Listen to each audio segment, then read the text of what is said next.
Goeiemôre. Jy luister na die 104de oordeenking in die reeks Kopskuif. Ons tema vir oggend is geluk en kinders hê.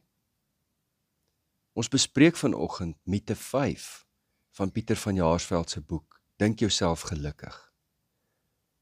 Mite 5 gaan daaroor: ek gaan gelukkig wees as ek kinders het. Ek wil onmiddellik sê, dis vir my 'n aardige mite. En dit laat my in 'n sekere sin ongemaklik om hieroor te praat, maar ek sal net nou meer daaroor sê. Kom ons luister hoekom Pieter van Jaarsveld hierdie as 'n mite beskryf. Die skrywer erken die pyn van baie kinderlose egpare. Die droom wat onvervuld bly om kinderlaggies in die huis te hoor. En wat baie dikwels voel, ek sal nooit gelukkig kan wees nie, tensy ek kinders het. Hy vra tog vir 'n nugtere oorweging.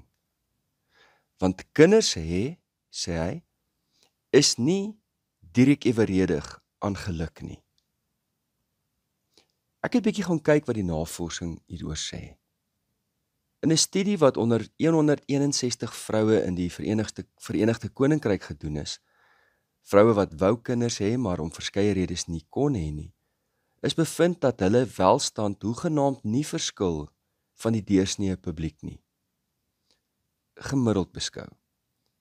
12% van die vroue het aangedui dat hierdie hartseer hulle lewe uitsigloos gelaat het. Met ander woorde, 'n baie groot impak op hulle lewe gehad het. En steeds het. 12% het aangedui dat hulle dit verwerk het en nou floreer hulle in hulle lewe. 'n Beduidende persentasie het aangedui dat dit vir hulle verskriklik was, maar dat hulle posttraumatiese groei beleef het. Dus, daar was inderdaad hartseer en teleurstelling, maar hulle kon daardeur werk en het uiteindelik sielkundig ryker aan die ander kant uitgekom. Soortgelyke studies onder mans het dieselfde tendense getoon. So, kan kinders 'n mens gelukkig maak en kinderloosheid noodwendig lei tot mistroostigheid? Die antwoord tot hierdie vraag is nie so eenvoudig nie, want daar is baie veranderlikes wat in ag geneem moet word. Maar soos ons deur die hele reeks vir mekaar bly sê, die manier hoe ons dink oor die lewe, oor ons vreugdes en verliese, dit is die bepalende faktor. Ek keer terug na Pieter van Jaarsveld se mening. Hy sê, aan die een kant bring dit dikwels by mense ongelukkigheid en selfvertwyfeling wanneer hulle kinders het. Die gevoel dat jy nie goed genoeg is nie genoeg doen nie. Jou kinders faal en sit soms met konstante skuldgevoelens. In kort, na kinders is heel party mense minder gelukkig as voorheen. Ek het hierdie aanname van Pieter gaan toets. Studies wat in Amerika gedoen is oor die geluk van ouers teenoor nie-ouers, het bevind dat mense wat kinders het, minder geluk ervaar as mense wat nie kinders het nie. Die sosioloog Jennifer Glass en haar kollegas het egter hulle eie navorsing gedoen en bevind dat die Amerikaanse navorsing nie heeltemal korrek is nie. Daar is verskeie tekortkominge daarin.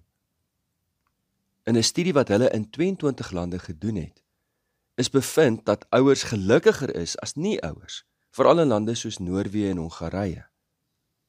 Die studie bevind, daar is veranderlikes wat geluk baie meer beïnvloed as die feit of jy kinders het of nie, soos inkomste van mense, verlofdae, toegewing in die hoeveelheid dae siekteverlof of medemenslikheidsverlof, werksekerheid en fleksie-ure.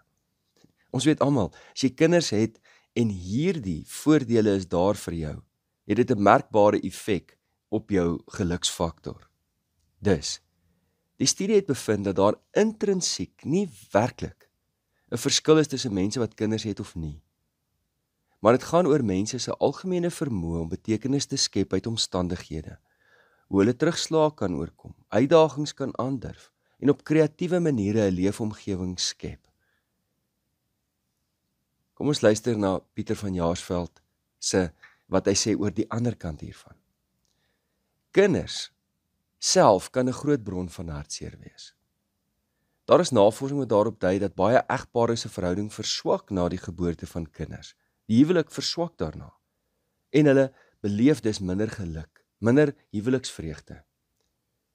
Kinders kan verder ook partykeer regtig ondankbaar wees, verwyte slinger, ouers verwerp en afskryf, manipuleer en emosioneel mishandel en selfs misbruik.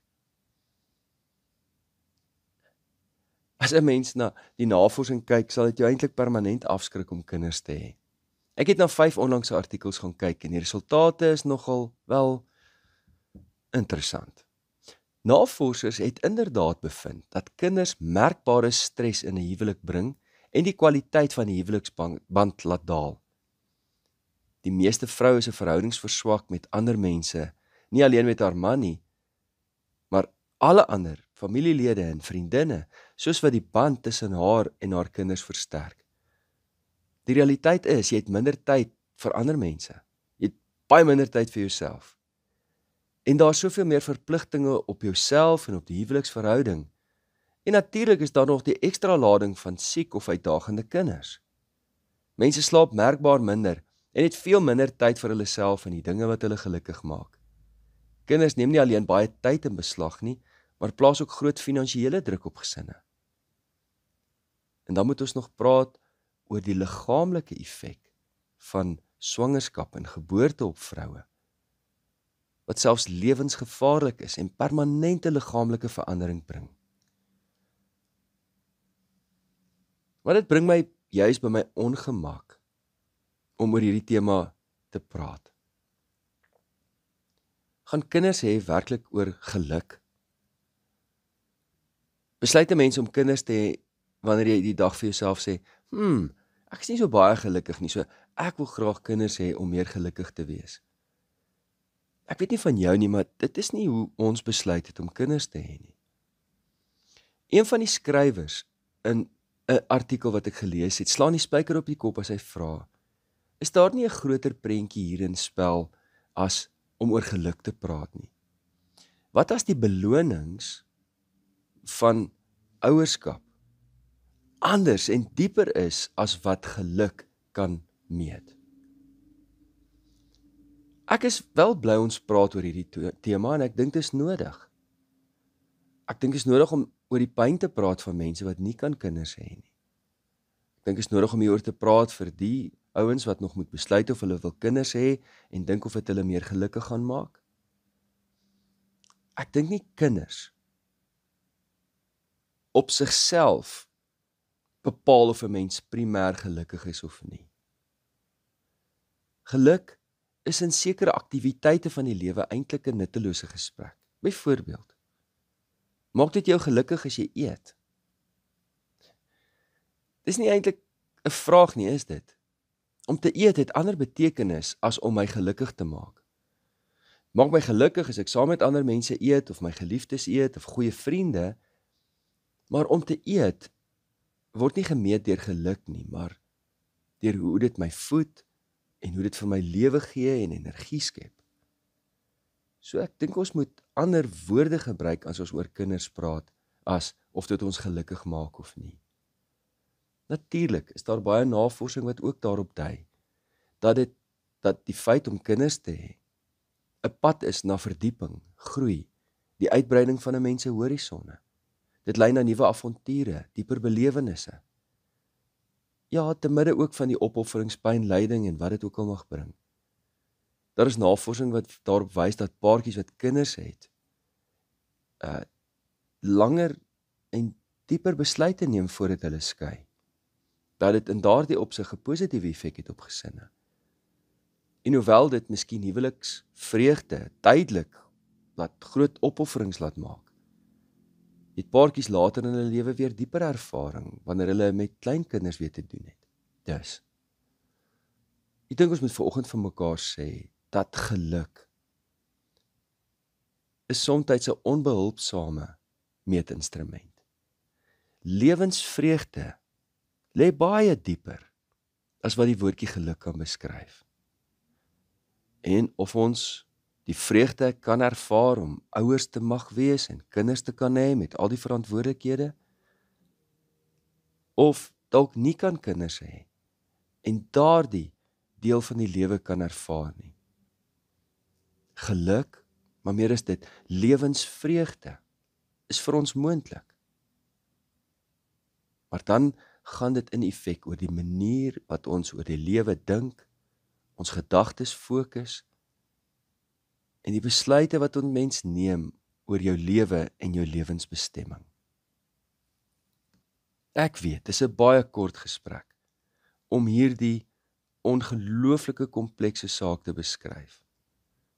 Maar dis my bede dat dit ten minste 'n paar, kom ons sê, kontoure trek waarlangs ons kan dink en waaroor ons verder kan praat. Kom ons bid saam. Hemelvader, ons praat vanmôre oor 'n tema wat die diepste pyn en lyding kan bring en tegelyk die grootste vreugde in ons lewe. Ons bid vir mekaar in al ons lewensomstandighede, dat U deur U Gees ons lewens sal verdiep, sal verryk, ons gedagtes sal rig en ons 'n lewe laat leef met liefde teenoor U, liefde teenoor mekaar en liefde vir onsself. Dit bid ons in Jesus naam. Amen. Liefde en 'n geseënde dag verder.